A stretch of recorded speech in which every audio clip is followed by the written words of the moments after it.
Hi, it's Joe from Let's Talk Porsche. We're at Croft on our Porsche Centre South Lakes track day. So we booked the entire circuit for some of our customers to come down and have some fun over in the northeast. So beside me we have two cars, very different cars, but also very similar in the fact that they're both electric. So electric mobility, big talking point, what's the range, battery life, the power these cars have. Something a bit different today. We're going to take these cars on the track and just see how they drive for the sake of driving them. So they are Porsches at the end of the day, and Porsche's DNA is thoroughbred racing and making some of the best performance cars in the world. Whether it's down to chassis development, how they handle, the power they offer, braking performance. So let's jump in the Macan, see how that feels, and then let's compare it to the Taycan and see how that feels.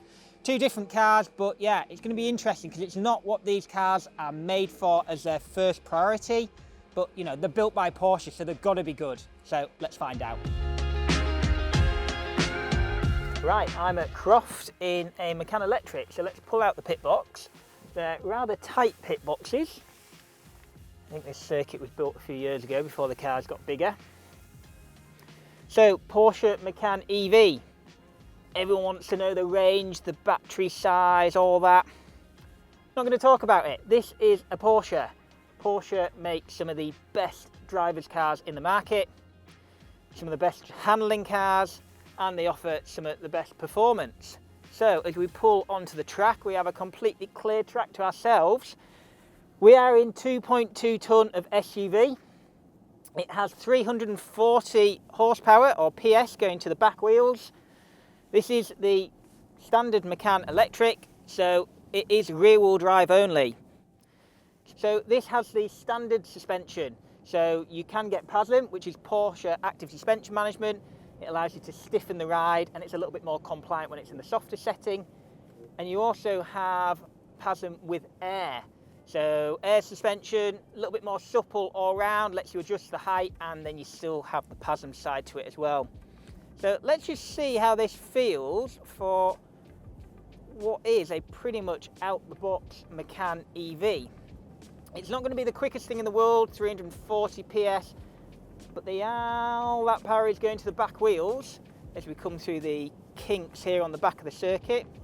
What I do like about electrics is what you do with the throttle is exactly, or what you do with the throttle pedal is exactly what the car gives you.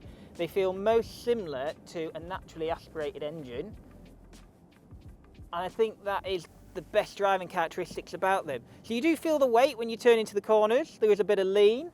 But as I said, this is the standard suspension, but the steering input feels really, really nice. I can tell exactly what the car's doing, and the throttle feels superb. Right, we're foot flat now down the straight, so we'll push on the brakes a little bit and see how they feel. We will get maximum regenerative braking down here, and then once we go past the regenerative braking, we will go into the mechanical hydraulic brakes. Yeah, so it does turn in really, really nice actually. Right, this is a really long sweeping right-hander, so you can just balance the car on the throttle. And then we'll just try this chicane as we go one way, back the other. It's really actually quite good. And this is the thing, Porsche race cars, Porsche have always done performance cars. They've done packages for people so they can convert their 911 to make them into hill climb cars, rally cars, track cars. They offer the GT division, and all that technology is in their DNA, and it filters down into every model. This car is primarily a comfortable, practical car for the family, for someone that needs a bit more space, and that's someone that wants an EV, and it does all that superbly. But it also feels really good just to drive for the sake of driving. So we can just hear the tyres there, they're just coming into the edge of the grip. So we'll just ease it back a little bit. So we've got some tight corners coming up. So being rear wheel drive, we'll see what happens when we give it a little bit more power out of these. Yeah, so just balancing it on the brakes there. Let's see now. Oh, it just slid superbly. That's amazing. This is 2.2 tonne of luxury EV sliding, but really, really nicely. Yes, you can feel the weight in the faster corners. It needs slightly stiffer suspension, but as an all-rounder, this car is a lot of fun. And don't forget, this isn't a S, this isn't a GTS model, this isn't a turbo, this is the starting point for the Macan Electric.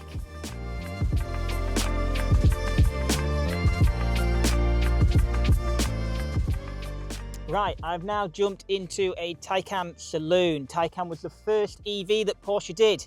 It's still the prettiest electric car on the market, hands down. The silhouette of this car, the body shapes are absolutely superb. Right, so this is the starting point in the Taycan range. So it is a rear wheel drive, so nice and dynamic, but not loads of power. We're over 400 PS. We do have PASM on this car, so Porsche Active Suspension Management, and it's on air, so we can adjust the height. So I'm going to go straight away, we're on track, we're going to go Sport Plus. Sport Plus also means that the rear motor stays in first gear. It is a twin-speed rear motor, unlike the Macan, which just has a single gear. So this has 2 gears on the back, so Sport Plus is going to keep us in gear 1 right the way up to the limit, and then it will shift to second. It's lowered the suspension and it's stiffened it. Straight away down the straight, the car is way more direct. A little bit lighter than the Macan, there's not much in it, 50 odd kilos or so. It's still over 2 tons, it's still a heavy car. They all are, that's just how they are. But I can feel straight away sitting lower and the mass of the vehicle being lower in the chassis. If I just give it a little wobble down here, there is far less body roll, stiffer suspension as well. This car feels right now, position-wise, no different really to any 911.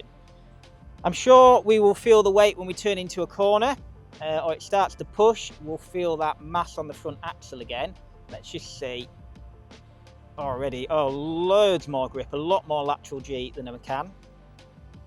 Wow, well impressed with this. Sitting that bit lower, bit more oomph, and still being rear-wheel drive is such a good recipe.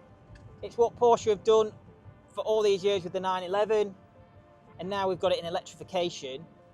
This really, really feels just like an electric 911, unless you're pushing the car right to the limit, where you get to 10/10 of the tyre, you do realise it's over 2 ton a vehicle. But up to that point, which most people will never get to on the road, it feels so good. The turning is sharp, the brake blending between regen and mechanical brakes feels great. The throttle does exactly what you want with the electric motor, as it should. If you keep everything switched on, the stability systems are superb. They are really quick to think computers in these cars because there's no mechanical connection front to back, although this one's only rear wheel drive, so the processing power of EVs is a lot greater than a conventional combustion engine car. Yeah, I'm properly sold on this. Today we're out, we've driven both cars back to back, on track, something a little bit different, a lot of fun. Yes, you can feel there's a little bit of weight to them when you push on, and yes, the Macan had a little bit of body roll, but it's a compromised platform being that bit higher, and it's not its primary objective. I was really impressed with that, how that car felt being rear wheel drive. It was still playful and there's still a bit of fun to be had, and it's such a good all-rounder. This car though, Taycan, although it's the starting point in the range being the lowest power rear wheel drive, it's such a good car. Chassis feels so comfortable, it's great on the road, there's enough performance to it, and it's actually really dynamic, so I was well impressed with that. I was impressed with both of them, and yes, they're definitely built by Porsche and they definitely do a really good job at everything they turn their hand to. But the Taycan, yeah, one electric car to do everything, absolutely superb, well impressed. That's us driving the electric cars on track. For all things Porsche, please subscribe and give the video a like.